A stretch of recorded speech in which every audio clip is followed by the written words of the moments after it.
Mom finally rewarded the child who mattered. Ethan leaned toward me as the attorney closed the will, keeping his voice low enough that only I could hear. His expensive watch flashed beneath his cuff as he settled back into his chair, wearing the satisfied smile of a man who had already won. I stared at the papers on the attorney's desk. My brother had inherited everything. Our mother's mansion, her investment accounts, the commercial properties, and controlling interests in the businesses our grandfather had built, all valued at nearly $28 million. And to Natalie Carter, the attorney continued carefully, your mother leaves ownership and responsibility for her cat, Oliver, along with his personal belongings. An assistant placed a faded pet carrier beside my chair. Oliver's gray face appeared behind the wire door, his cloudy eyes fixed on me. That was it. Ethan received an empire. I received an elderly cat. A few relatives shifted uncomfortably, but no one challenged him. They had seen me drive Mom to chemotherapy, organize her medication, prepare her meals, and sleep beside her hospital bed. Ethan had appeared twice during her final year, both times with excuses about business meetings. Yet he was now the grieving son everyone congratulated. Ethan stood and buttoned his jacket. I'll handle the properties immediately. Mom trusted me to protect what she built. Then he looked at the carrier. You should be grateful, he said. Oliver probably suits your budget better than a mansion. A few people lowered their eyes. I picked up the carrier before anyone could see my hands shaking. The attorney opened his mouth as if he wanted to say something, but Ethan placed a hand on his shoulder. We're finished here. Outside, rain struck the pavement as I carried Oliver to my small house. I kept hearing Ethan's words, wondering what I had done to make Mom erase me after I had cared for her until her final breath. But the moment I stepped inside, Oliver began clawing violently at the carrier. Easy, I whispered, opening the door. He rushed past me, ignored his food bowl, and ran down the hallway toward the storage room I had not entered in years. Oliver scratched at the locked door, crying louder each time I tried to pull him away. I found the old key in a kitchen drawer, but it would not turn. Then I noticed fresh scratches around the lock. Someone had changed it. Oliver pressed his body against the door and let out a desperate howl. I tightened my hand around the useless key and stared at the room my mother had kept locked. What could possibly be inside? I wedged a flat screwdriver between the door and the frame and pushed until the wood split near the lock. The door swung inward with a sharp crack. Dust drifted through the narrow beam of hallway light. The room smelled of cedar, old paper, and the lavender sachets Mom kept in every closet. Boxes were stacked neatly against the walls, each labeled in her handwriting. Childhood photographs, school records, family letters. Oliver slipped past my ankles before I could stop him.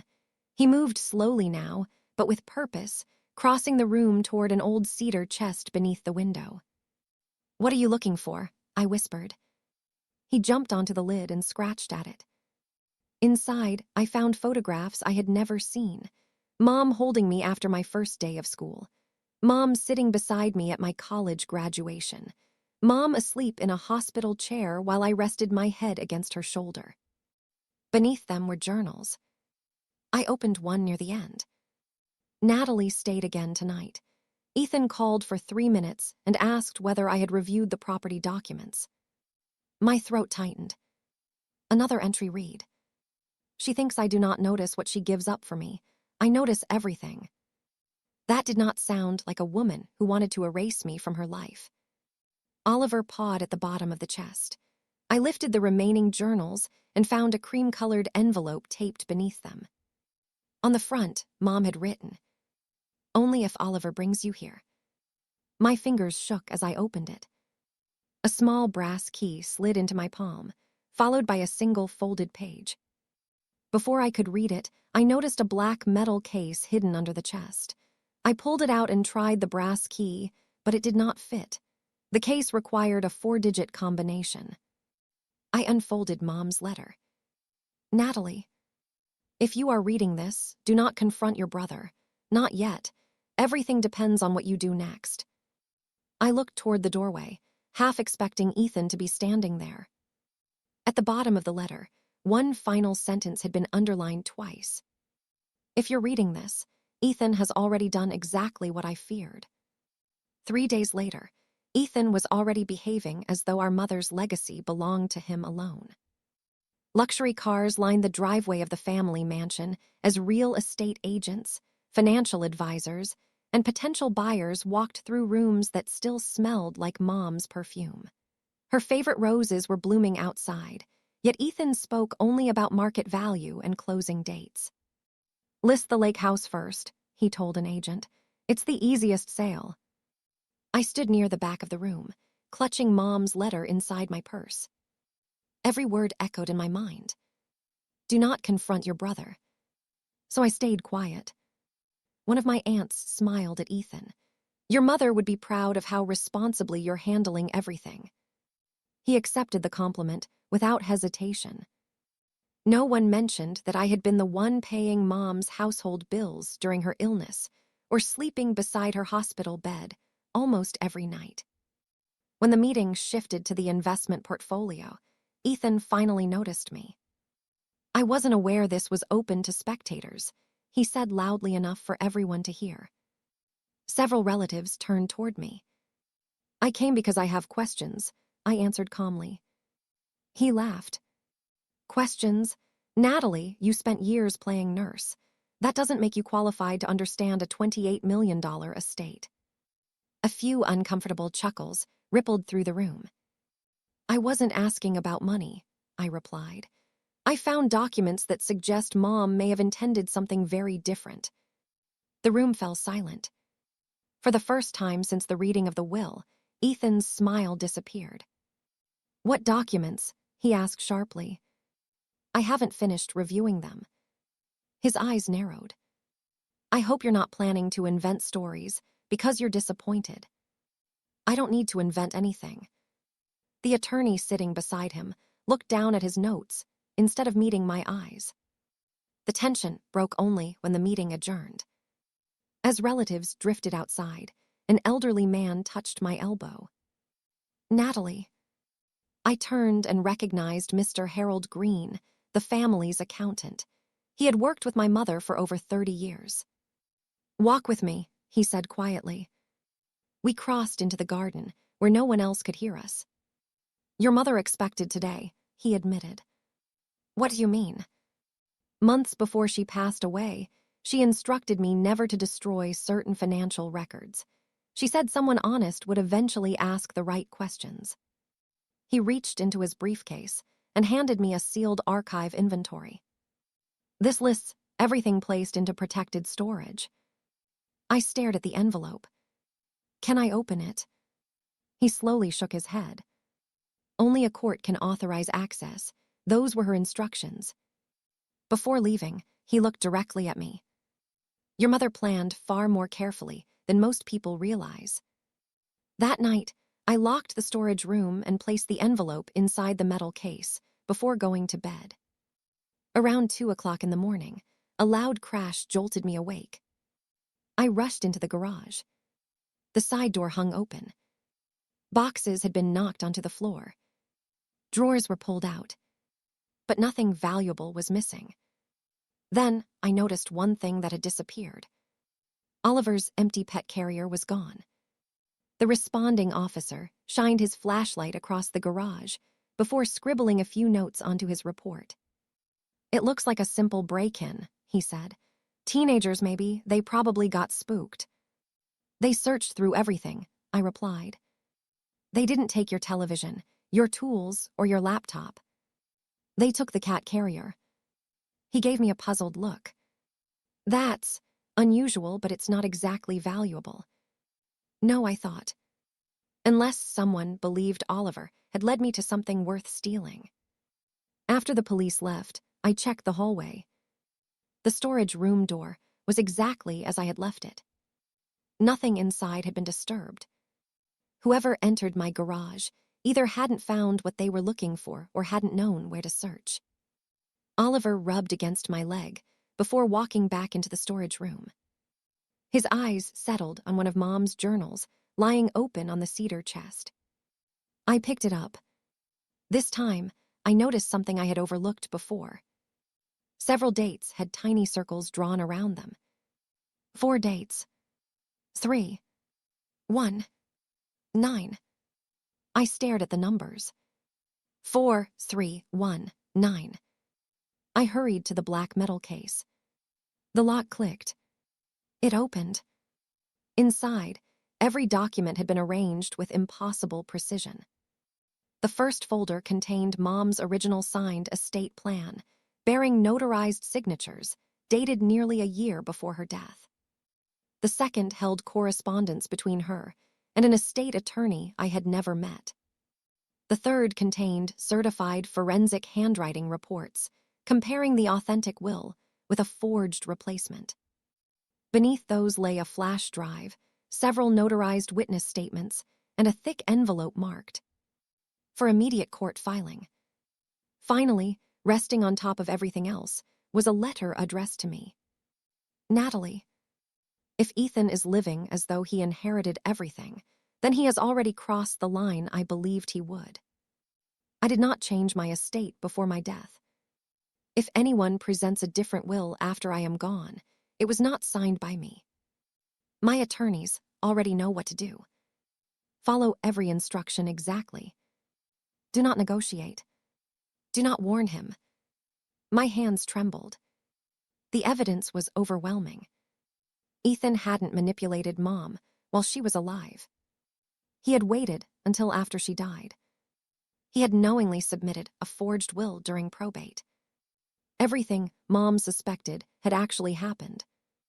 At the bottom of the stack was a legal activation letter explaining that the family trust automatically transferred control to the designated beneficiary if fraud involving the estate could be proven with the protected evidence. That beneficiary was me. The letter instructed me to contact one attorney, and one attorney only. I made the call immediately. Within hours, scanned copies of every document had been transmitted under attorney-client privilege. By sunrise, emergency petitions had been drafted. Later that afternoon, I sat quietly in the attorney's office as court filings were electronically submitted. No one expected him to move this quickly, the attorney said. Ironically, his haste strengthens our case. 2 days later, Ethan stood in the foyer of the family mansion, smiling as he finalized paperwork with prospective buyers. The front door opened. A court officer stepped inside. Mr. Ethan Carter. Ethan looked up confidently. Yes. You've been served. The smile disappeared from his face as the officer handed him a thick packet of legal papers. What is this? Ethan demanded.